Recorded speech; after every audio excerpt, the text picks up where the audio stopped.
इससे पहले वाली वीडियो में जाना आपने म्यूचुअल फंड क्या होता है। अब म्यूचुअल फंड में आप लोग पैसा तो डाल दोगे गाइस, उससे पहले आप लोगों को यही पता होना चाहिए कि म्यूचुअल फंड काम कैसे करता है। तो इस वीडियो में जानोगे आप लोग कि म्यूचुअल फंड वर्क कैसे करते हैं। आओ वीडियो करते हैं गाइस स्टार्ट। म्यूचुअल फंड क्या है और इसमें कैसे इन्वेस्टमेंट किया जाता है, इसकी जानकारी तो हमें है, पर एक म्यूचुअल फंड का स्ट्रक्चर कैसा होता है और ये कैसे काम करता है, ये बहुत कम लोगों को ही पता है। हम जानते हैं कि कंपनियों में इन्वेस्ट करने पर हमें शेयर्स मिलते हैं, पर एक म्यूचुअल फंड में इन्वेस्ट करने पर हमें क्या मिलता है, इसे लेकर बहुत सारे लोग कंफ्यूज रहते हैं। तो आज की इस वीडियो में हम जानेंगे कि म्यूचुअल फंड का स्ट्रक्चर कैसा होता है, इसमें इन्वेस्टमेंट करने का असल में क्या मतलब होता है और ये कैसे काम करता है। तो आप इस वीडियो को आखिर तक जरूर देखें ताकि आप म्यूचुअल फंड के बारे में इन इंपॉर्टेंट बातों को जान पाएं। दोस्तों, सबसे पहली बात यह है कि म्यूचुअल फंड अपने आप में एक कंपनी नहीं होती। असल में म्यूचुअल फंड्स एक एसेट मैनेजमेंट कंपनी के प्रोडक्ट्स होते हैं। एसेट मैनेजमेंट कंपनी, या जिसे शॉर्ट में हम एएमसी भी कहते हैं, एक ऐसी कंपनी होती है जिसे सेबी से म्यूचुअल फंड्स लॉन्च करने का लाइसेंस मिलता है।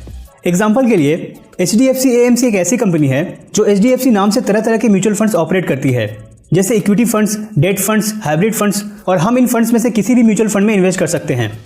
आज की डेट में इंडिया में total 44 asset management companies SEBI से रजिस्टर्ड हैं, जो अलग अलग टोटल 2500 से ज़्यादा म्यूचुअल फंड्स ऑपरेट करते हैं। आइए दोस्तों, अब देखते हैं कि म्यूचुअल फंड में इन्वेस्ट करने का मतलब क्या होता है। हम जानते हैं कि जब हम एक कंपनी में इन्वेस्ट करते हैं तो हमें उस कंपनी के शेयर्स मिलते हैं, पर जब हम एक म्यूचुअल फंड में इन्वेस्ट करते हैं तो हमें उस म्यूचुअल फंड की यूनिट्स मिलती है, और एक यूनिट की वैल्यू को हम उस म्यूचुअल फंड की एनएवी या नेट एसेट वैल्यू बोलते हैं। इस एनएवी को हम म्यूचुअल फंड के एक यूनिट का प्राइस भी समझ सकते हैं। और हमें म्यूचुअल फंड में प्रॉफिट तभी होता है जब हमारे बाय की हुई यूनिट्स की एनएवी बढ़ जाती है और हम उन यूनिट्स को बढ़े हुए एनएवी पर सेल कर देते हैं। एग्जाम्पल के लिए मान लेते हैं हमने XYZ म्यूचुअल फंड में 1000 रुपये इन्वेस्ट किया, और इन्वेस्ट करने के टाइम पर XYZ म्यूचुअल फंड की एनएवी 100 थी। मतलब XYZ म्यूचुअल फंड के एक यूनिट को बाय करने के लिए हमें 100 रुपये देने होंगे। तो हमें अपने 1000 की इन्वेस्टमेंट पर XYZ म्यूचुअल फंड के टोटल 10 यूनिट मिलेंगे। अब अगर एक साल बाद XYZ म्यूचुअल फंड की एनएवी 110 हो जाए, तो क्योंकि हमारे पास इस म्यूचुअल फंड के 10 यूनिट्स हैं और हर यूनिट की एनएवी 10 पॉइंट से बढ़ गई है, हमें अपने 10 यूनिट्स पर 10 × 10 = 100 रुपये का प्रॉफिट होने लगेगा। अब दोस्तों आइए जानते हैं कि म्यूचुअल फंड यूनिट्स और एनएवी असल में है क्या। दोस्तों, जिस तरह से कंपनियां पब्लिक से पैसे कलेक्ट करने के लिए आईपीओज लाती हैं, ठीक उसी तरह जब भी कोई एएमसी एक न्यू म्यूचुअल फंड लॉन्च करती है तो वो पब्लिक से इन्वेस्टमेंट कलेक्ट करने के लिए एनएफओ लाती है।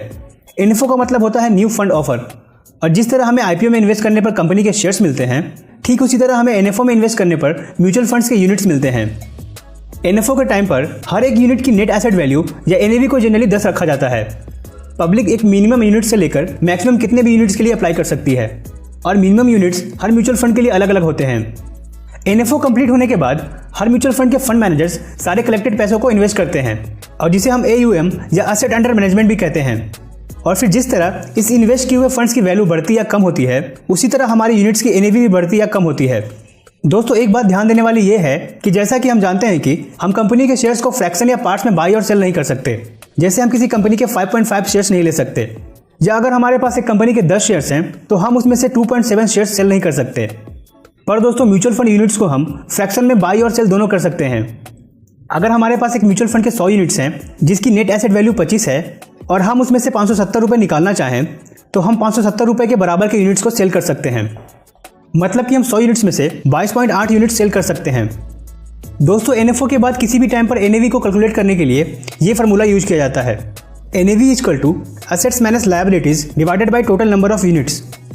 और एनएवी शेयर्स की तरह दिन भर ऊपर या नीचे नहीं होती, बल्कि हर दिन मार्केट क्लोज होने के बाद अपडेट होती है। आइए अब जानते हैं कि अगर हम किसी म्यूचुअल फंड में एनएफओ के बाद इन्वेस्टमेंट करें तो वो कैसे काम करता है। मान लेते हैं हमने XYZ म्यूचुअल फंड में 1000 रुपये इन्वेस्ट किए, जिसकी नेट एसेट वैल्यू 20 है। मतलब एक यूनिट बाय करने के लिए हमें 20 रुपये देने होंगे। तो हमें XYZ म्यूचुअल फंड्स में 1000 रुपये इन्वेस्ट करने पर टोटल 50 यूनिट्स मिलेंगे। इसके साथ ही हमारी इन्वेस्टमेंट की वजह से XYZ म्यूचुअल फंड का AUM 1000 रुपये से बढ़ जाएगा। साथ ही साथ XYZ म्यूचुअल फंड्स के टोटल यूनिट्स में 50 यूनिट्स और ऐड हो जाएंगे।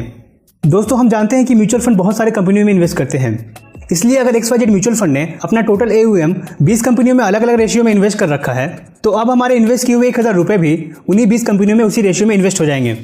और फिर जैसे जैसे XYZ म्यूचुअल फंड की नेट एसेट वैल्यू 20 से ऊपर या नीचे जाएगी, हमें उसी तरह प्रॉफिट और लॉस होता जाएगा। तो दोस्तों, ये था हमारा आज का वीडियो म्यूचुअल फंड के स्ट्रक्चर और वर्किंग के ऊपर। इस वीडियो में हमने जाना कि म्यूचुअल फंड का स्ट्रक्चर कैसा होता है, इसमें इन्वेस्टमेंट करने का क्या मतलब होता है और ये कैसे काम करता है। आई होप गाइस वीडियो आप लोगों को पसंद आई होगी। अगर कोई भी डाउट है तो नीचे कमेंट जरूर करना। बाकी मिलता हूँ आप लोगों से किसी और दूसरी वीडियो में। जब तक के लिए जय श्री राम भाइयों।